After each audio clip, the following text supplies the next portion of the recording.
Ok, bon permettre biso. Nenge toza boye bo pesa biso ka espace moto kotana nukuna na parlement. Kuna mo lokola boyo ke la bango mawa. Ko to s'en charger na bango.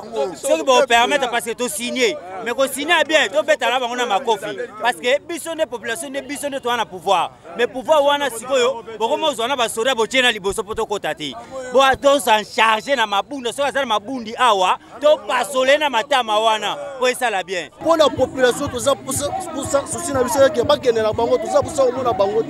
To suki déjà mambo yo so président za pour ça ko sala zo boya pour ça la ngote pour la nini et c'est biso to za pour la bango biso to zo linga oyo azala pour ça ke mboka ke ndali boso susi na biso ne yango nga tangi mingi te c'est très intelligent na l'équipe non parce que bino tangi mingi bosa bino bazoba bobebi mboka na kama un professeur comme vous hein na otanga ba kombo bino c'est pas professeur ya université batamayeli tangi bobebi mboka.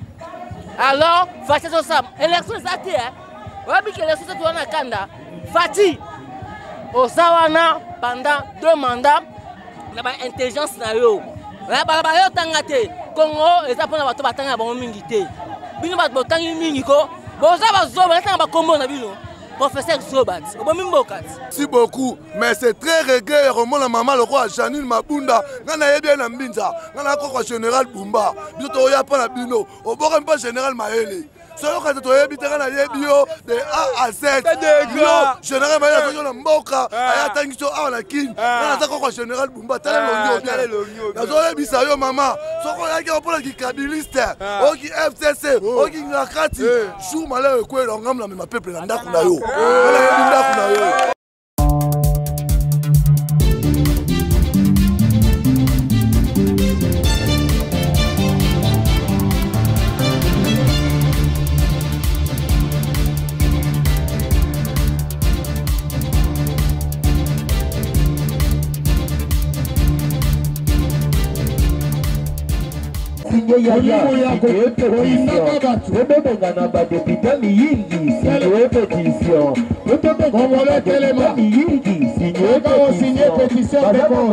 Assemblée nationale pétition.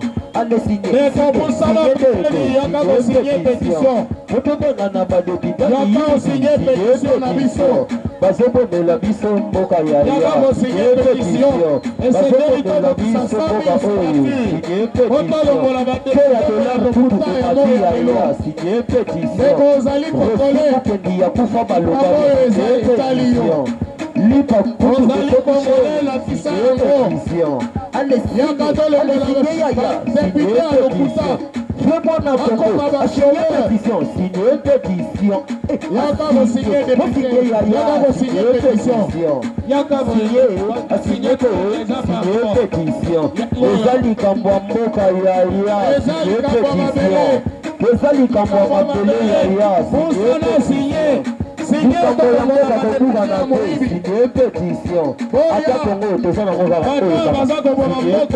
Signer ma pétition pour soutenir ma pétition.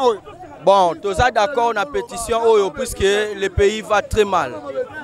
Parce que à ces derniers temps, tu as remarqué que Batu Otopesa y mandat dans l'Assemblée nationale, non pour l'intérêt du peuple congolais, mais pour leurs propres intérêts. C'est pour cela que Tolingi dissolution du Parlement et ça dans l'immédiat. Qui n'est pas reproché à les députés Nabiso? Bon, tous reproché bango mingi bazo sala intérêt ya ndeko Joseph Kabila.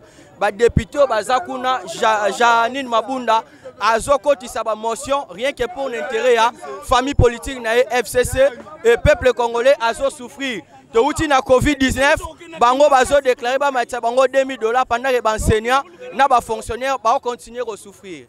OK. Bon, na linga na bakisa eloko moko. To votaki ba député pour ba ça l'intérêt à peuple. Parler du peuple, et ba bien parler du peuple, faut ba bango bien ça parler na biso. Donc ça peuple. Ba biloko bango ba ça la wana to mona bango bien. To ana vigilance makasi pas na bango. To tina bango kuna po ba ça l'intérêt na biso, mais to comprendre ba mo ça l'intérêt à Joseph Kabila. O la ça n'écoute congolais, té azani na souci à congolais. Yango to pesi ultimatum et pas chef de l'état. To yebisié. il faut dissoudre le Parlement. Il faut dissoudre le Parlement pour pouvoir exercer très bien. Et le peuple congolais il faut dissoudre le Parlement, les deux chambres. Merci beaucoup. Mais c'est très regret. La maman, le roi Janine Mabunda, général Bumba, au bord pas général Maële. Solo quand tu es habité à Yébio de A à Z. Général Maële, tu as un moka, à Tangiso, à la King, à la général Bumba, tu as le maman. Ce qu'on a dit, Kabiliste, qui FCC, qui Nakati, Chou Malheur, quoi, on a ma peuple, on a na signé pour na congolais makambo bazo sala ezo sala rapela bien te yango na eko signé awa pour na ngai ba député oyo bazo liba mbongo wana tu ba député ba travailler na mwana na mutamuyibi wana ndoki wana yango na signé pour ba tu ba kende pena dans la bol qui sera pénal la chaîne na elle ngana sinon encore akende vraiment bol sur la RTNC pardon vraiment papa na signé pour na mutwana akende ba mi bien tu ba kende na signé déjà yango donc naza siri pour na yango pe naza siri pour na mboka na ngai keno bango ekoki pour na bango bako ame ko réfléchir pour na biso la bakisi na kata parlement wana ndio zala mutu to vota te kuna bacha bango ko cha to zapela bezo la bango te to boyi na biso bango na kabila oui père nga elona nina lobaka kaboye OK bo permettre biso ndenge toza boye bo pesa biso ka espace moto kota nanu kuna na parlement kuna mo lokola boyo ke la bango mawa ko to s'en charger na bango ce qui bo permettre parce que to signer mais ko signer bien to beta na bango na makofi parce que biso ne population ne biso ne to na pouvoir mais pouvoir wana sikoyo boko mo zona ba soda bo tena liboso poto kota te bo to s'en charger na mabunda so azala mabundi awa to pasole na matama wana po esala bien souci na biso zake on a parlement bakisa na bango balongola bango biso population to lingi lisusu te bango parce que bango posa na bango za pona ko esa président mais président za na posa population mais pour la population to za posa souci na biso ke bakene na bango to za posa o na bango te to suki déjà mambo yo so président za na posa ko sala zo boya posa la ngote pona nini ese biso to za pona bango biso to zo linga oyo azana posa ke mboka ke ndali boso souci na biso ne yango wana bateki ballon batona pusu minganga bavocat bapasteur basi bilenge tosangani na société civile tolobi soki totikeli bayi politiki masolo oyo bango bazali koluka mbongo na bango kasi biso tozali koluka bien-être ya population totelema pesa signature na yo na lombango ebongo peta pe lisolo na moninga signer pétition ni les motivés pour signer pétition signer pétition oyo po totindi bango na assemblée eloko ya malonga ba osala kuna eza te eloko ya malonga po baloba po na peuple bazoloba te kuna eza kaka ba discussion ya pamba makambo po na konyokola peuple yango bango batika tosala eloko mosusu po mboka ekenda liboso signer bozo contester pe pouvoir ya chef de l'état te tozo contester pouvoir ya chef de l'état te bango bazo sunga chef de l'état te yango tolingi bango bakenda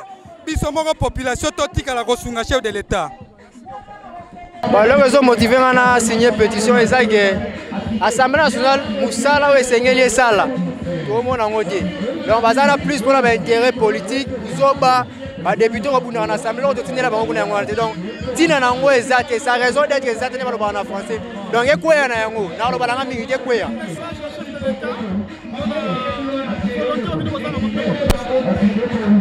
chef de l'état nakoloba plus na koencourager plus na bainitiative oyo azozwa ya malamu oui c'est vrai eza facile te komba eza mwa makasi baini nde balobaka badongola miso baza mwa ebele mais moi patience motema monene atiaka bastratégie eza ya place ekosimba kaka mpe biso peuple tosoutenir ye kaka merci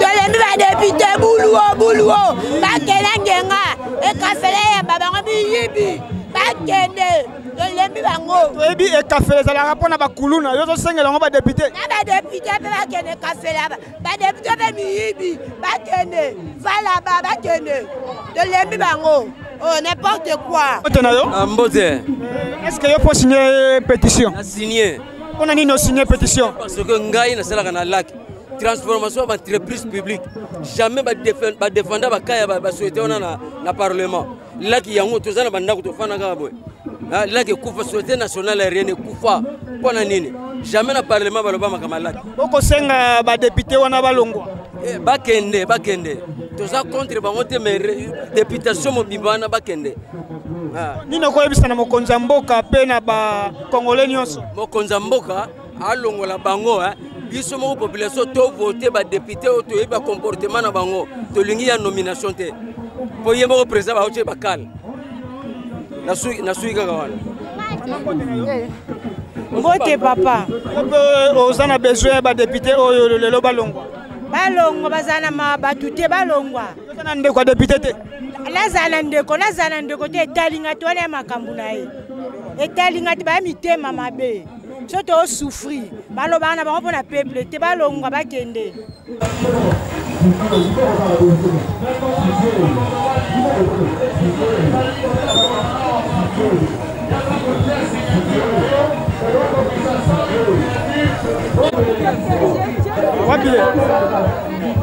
Maman Yaoundé, que signé maman.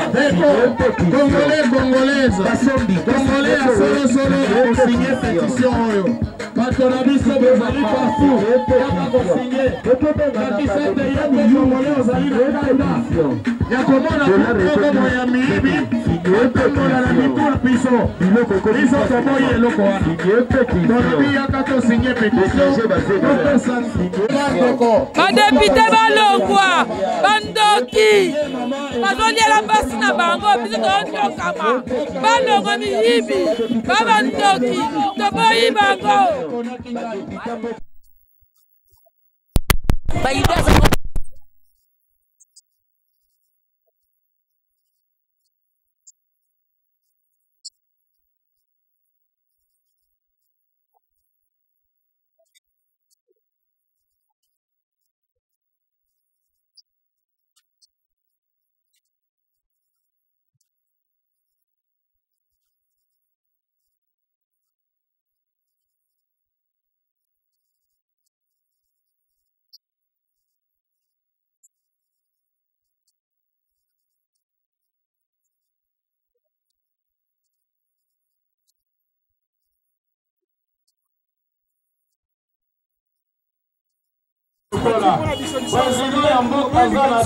Telikenzo nanga na sepelo ngo mingi pasi nga pe nazala mboko ya ba société civile kokoliko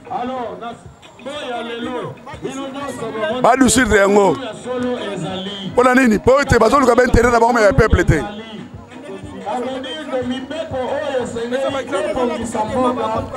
par exemple eza ebele ba loi bazo signer ba loi lokola minako ya sekata ya ba loi oyo intérêt ya peuple eza na ngati te makambo surtout même Rosal Malonda tolingi yete donc bazoluka intérêt ya biso peuple te ba voter ta loi moko te que salaire ya petit peuple ba voter ta loi moko te de la raison mata ba lo ba eloko moko te donc rien ne va et rien ne marche la carte assemblée wana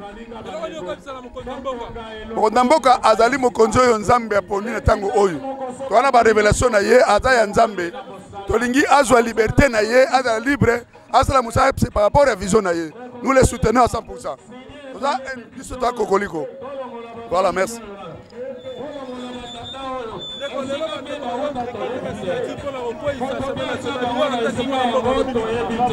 Oui, namoni eza malamu mpona kosala yango parce que biso bana mboka toza na posa ke mboka etambola malamu. Alors voilà pourquoi mokonzi mboka soki azwi badécision wana mpona kodissoudre parlement parce que mokonzi mboka Félix Tshisekedi Tshilombo amoni ke makambo ezotambola malamu te selo coalition na bango. Mwana mboka Tshisekedi Tshilombo azwaki mboka oyo na motema malamu mpo ke akamba Congo makambo etambola bien maye komona ke bato asigné na bango contrat ou bien asigné na bango coalition batemete ya mabe bazotina bakoka jambe bazokase ye. Voilà pourquoi président azwi décision elongo na peuple congolais pour que dissoudre le parlement à partir du parlement peut-être mayele président zanango ekosala ke mboka etambola liboso peut-être soit azwi bato mosusu atie wana mboka ekokende liboso. Voilà pourquoi toza d'accord na likambo yango bina initiative yango pour que président du sud de parlement na bongo nde makambo ekotambola liboso.